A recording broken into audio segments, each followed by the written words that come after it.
सुंदर रास लागल है।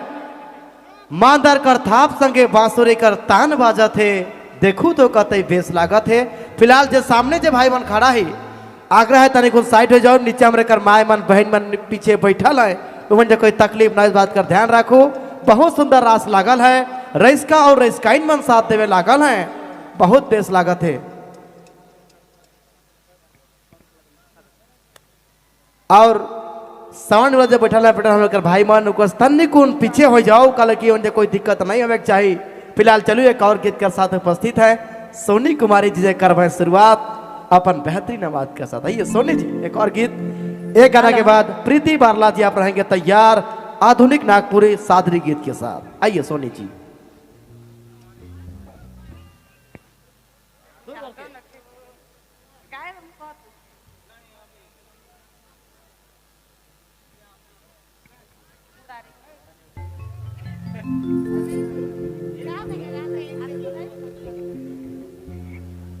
हेलो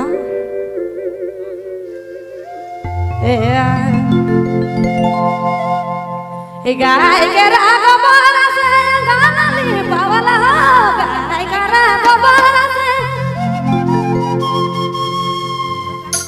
गाना ली पावला गजमती अरबन से चौका जे चौका पुरावन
सर्कस यूट्यूब चैनल की प्रस्तुति। बहुत बहुत धन्यवाद, अच्छा लगा तो एक बार प्यार से तालियां हो जाए, एक बार